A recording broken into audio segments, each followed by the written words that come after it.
So we will proceed with the debate. Senator Fierravanti-Wells. Thank you, Mr. President. I rise to speak on this bill. This is a technical omnibus bill which seeks to strengthen even further the Coalition's strong border protection framework. Schedule 1 amendments provide that when an unlawful non-citizen's removal from Australia is aborted for any reason, for example refusal of entry by a transit country, and the person needs to be returned to Australia, that person can re-enter Australia lawfully without a visa. The amendments will also make it clear that such a person will be taken never to have left the migration zone and will continue to be subject to visa application bars.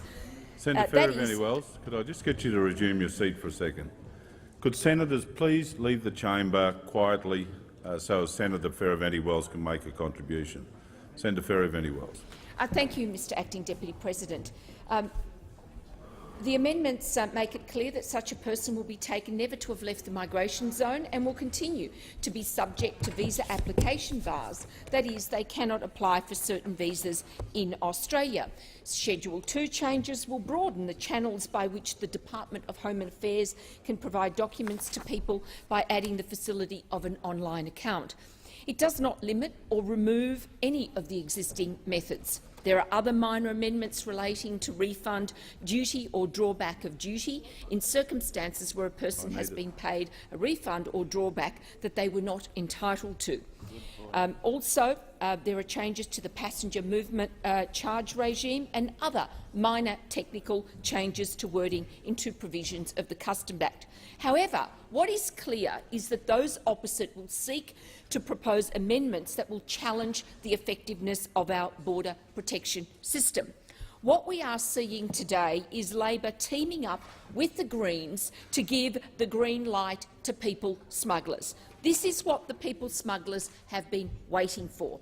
And here we have Labor putting at risk our border protection regime. This is an astonishing move by the Leader of the Opposition and those opposite.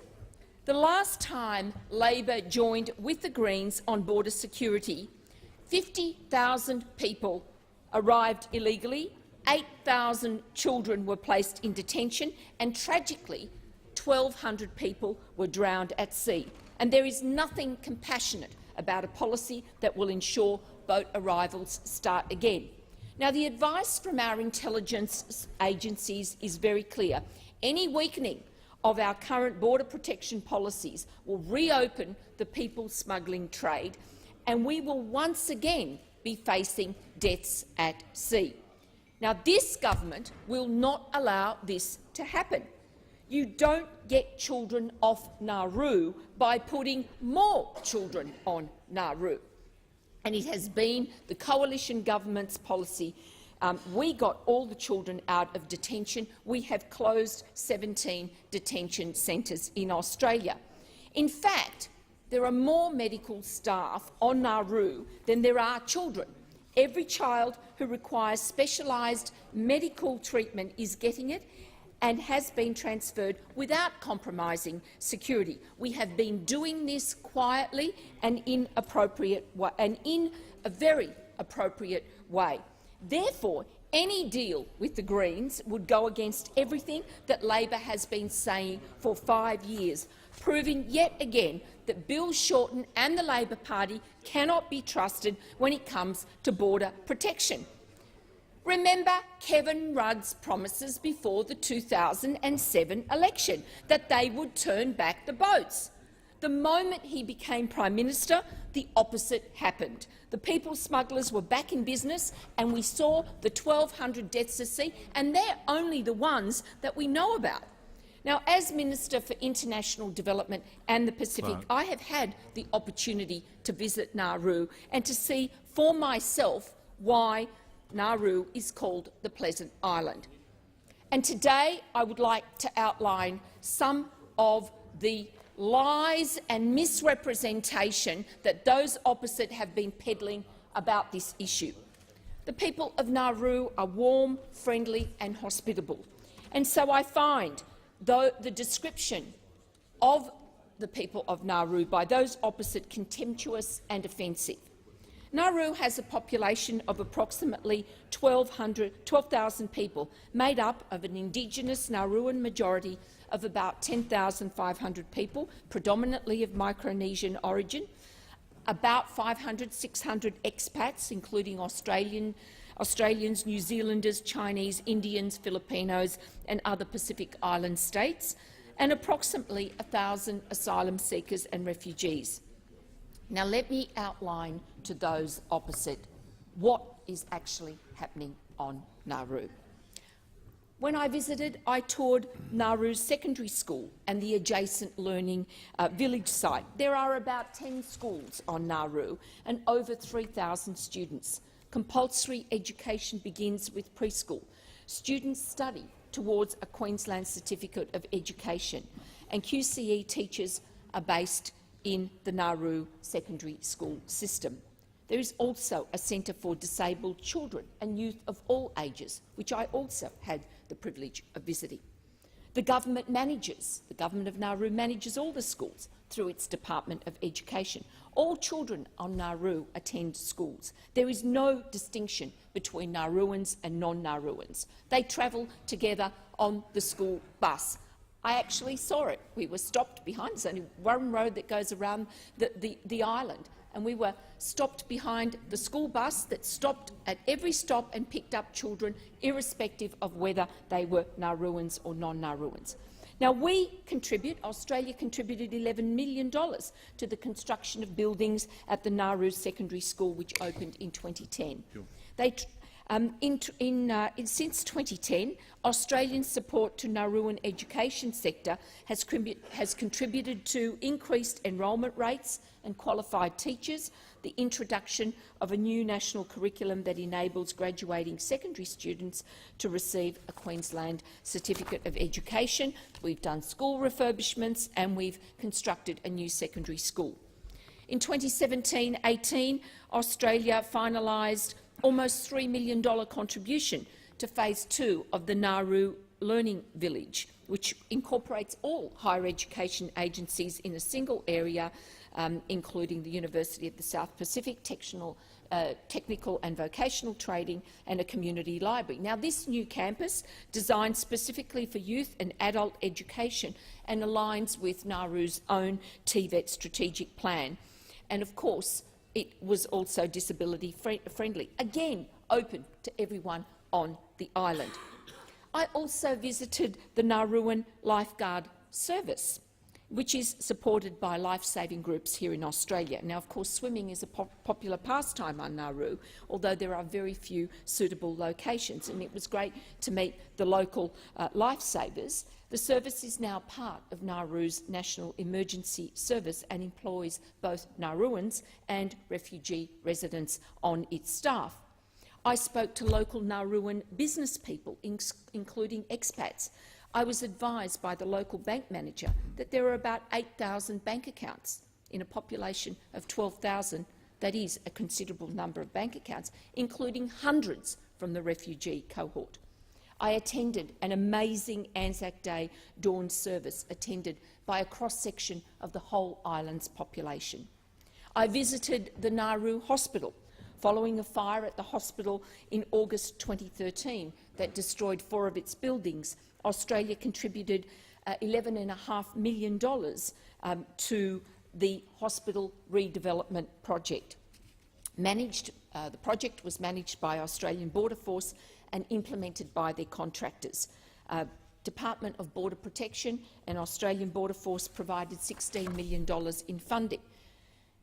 Phase 1 comprised the construction of new medical and surgical wings.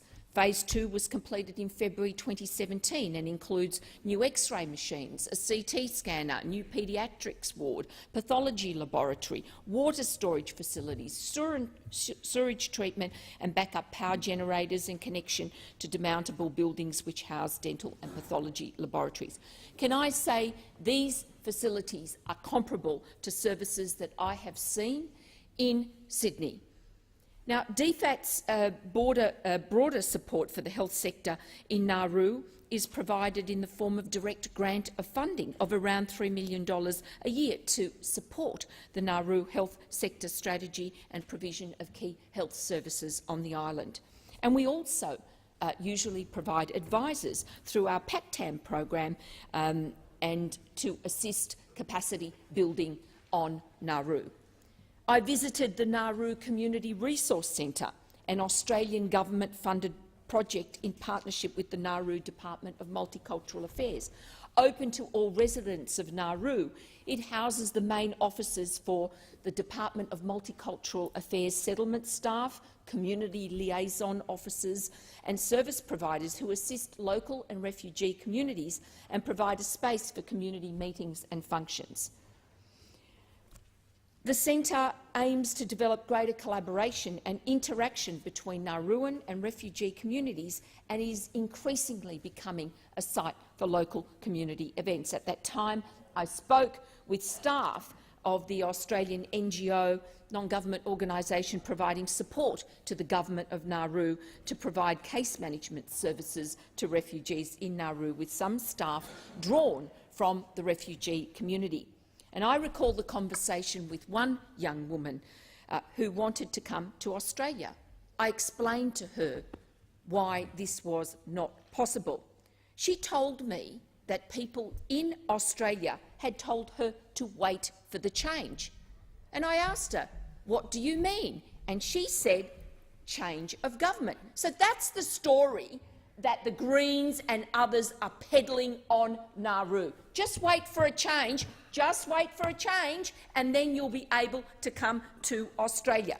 And it is clear that those opposite, hell-bent on their own publicity, are giving false hope to people on Nauru. They are creating the impression that things can change, and they are giving these young people false hope. You are the ones creating the angst. You are the ones playing with the lives of these people and holding out false hope for them. You are the one distorting the facts and creating the mental angst for your own base political purposes. And what does not emerge is that many in the refugee community are getting on with their lives. They are part of the community. They have started businesses. For example, the young man from Iran who started a restaurant from his home, and it has now become a very popular place to eat and meet. Or the Iranian ladies who have started nail and beauty shops and now provide services which were not previously available. Many have met local Nauruans and now have families on the island and are well settled. As I drove around the island, I saw for myself what has been provided for the refugee community, often of a standard that is much better than those of the local Nauruans. And while some of the contractors that I spoke to operated out of the dongas, the new housing was being constructed for the refugee community. Now, often those opposite wish to portray children behind wire fences. Well, one of the biggest problems on Nauru has been that dogs roam around the island, and regrettably the introduction of aggressive dogs into the dog population has resulted in more dog attacks. Indeed, on my visit, a young disabled girl had been mauled by a dog and later died. Fences are crucial for protection purposes. Many of the local contractors and businesses employ members of the refugee community.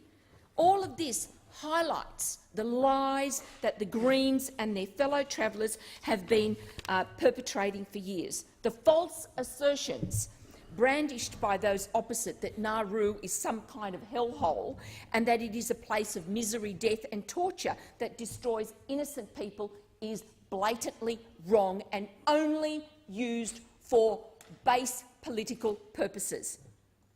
The Greens assert that Nauru is unsafe for women and children and sending them back would be torture is blatantly wrong and only designed to sensationalise the situation and denigrate the people of Nauru.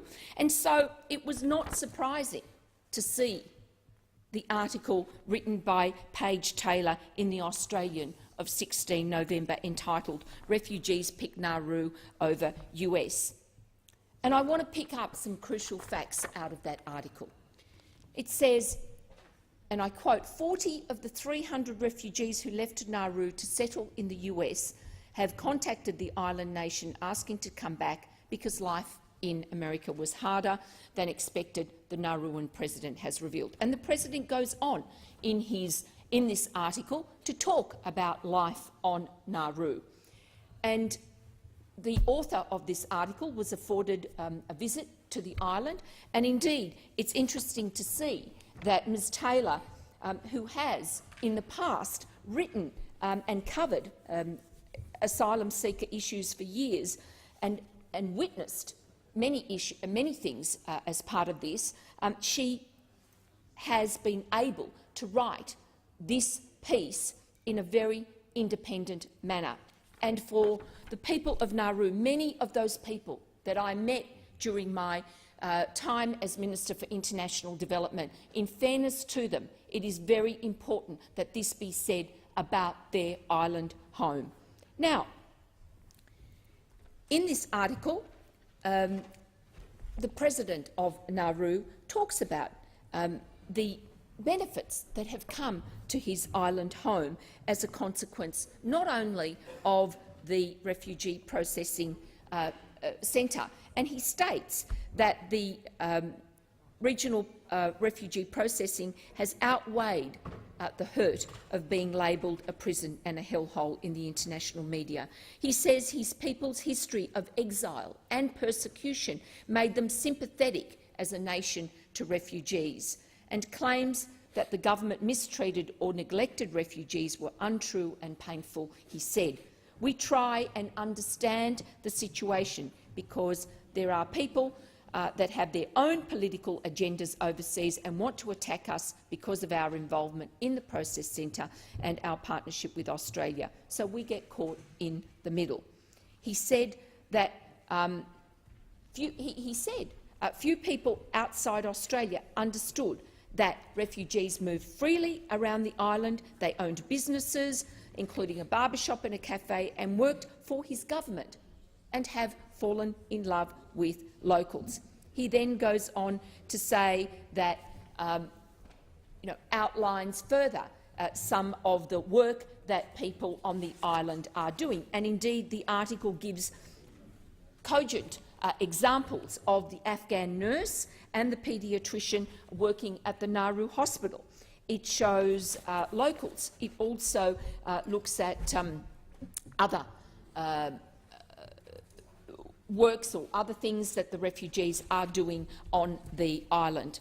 Now, Australia is a country of migration, and since World War II we have welcomed about 7.5 million migrants to this country, including about 850,000 under our humanitarian program.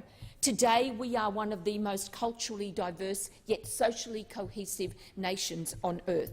Our success as a migration country has been because we have had an ordered migration program. Order in migration and migration processes is vitally important. It is fundamental to the security and stability of any country, and therefore it is important that you do have strict rules on migration about who comes in and out of your country. This is a fundamental issue. And so therefore I come back to the point that I started my speech on, and that is that those opposite are now embarking yet again. We are seeing history repeating itself, just like they said before the 2007 election. No, we're going to stop the boats. We're going to turn boats back, and then we saw their legacy. 50,000 illegal people arriving, 8,000 children placed in detention, and tragically all those deaths at sea. And so by doing what you are doing, you are green-lighting the people smugglers again. That's what that girl in Nauru was telling me. Let's wait for the change, because they've been told as soon as the government changes, that's the green light for the people smugglers to be back in business. And that's what you will do with your amendments.